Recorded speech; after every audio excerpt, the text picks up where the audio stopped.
So ayan, magandang hapon mga ka-backyard. Kararating lang natin galing trabaho. So, i-reveal natin yung ating ginagamot na Gilmore X Sweater.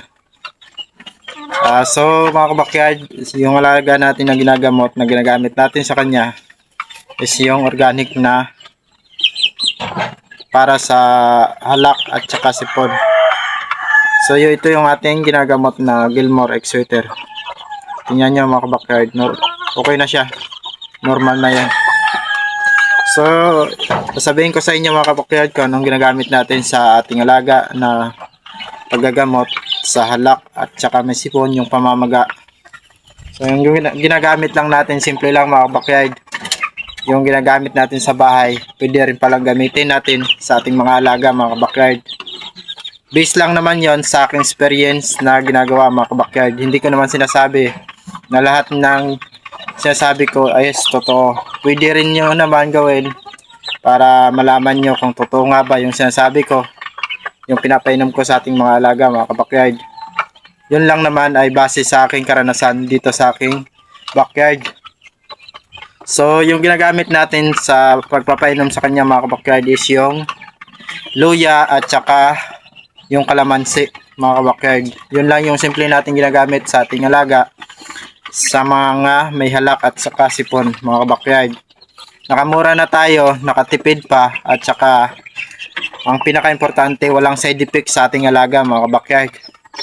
So kitang kita naman yung ating alaga mga ka-backyard, ang bilis ng pagre-recover dahil sa pamamaga at saka halak sa kanya mga ka-backyard. Kitang kita nyo naman kung paano natin ginamot yung ating alaga mga ka-backyard.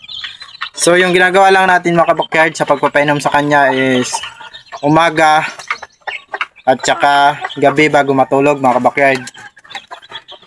Maghiwa lang po tayo ng luya na tama lang yung laki at saka 3 pirasong kalamansi mga ka-backyard.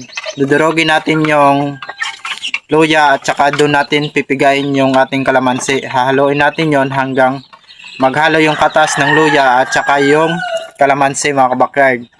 Pag nadurog na yung luya na dinikdik natin mga ka-backyard, pwede na natin yung haluin at saka ibabad ng ilang minuto bago natin pigain mga ka-backyard.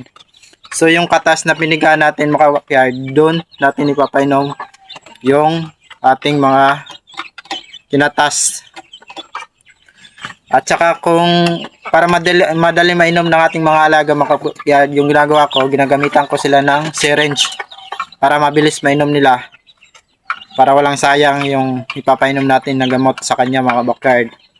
Yan lang yung ginagawa natin umaga at saka bago matulog sa gabi mga ka-backyard. So ayan o, ito yung ating alagang Gilmore X Sweater. Yan, kitang kita naman mga ka-backyard. So ayun, maraming salamat sa panonood sa mga video. Huwag nyo kalimutan mag-follow and like and share para marami pa tayong magawa na video at saka marami pa tayong matulungan. So yun, maraming salamat and God bless. Happy farming and happy breeding.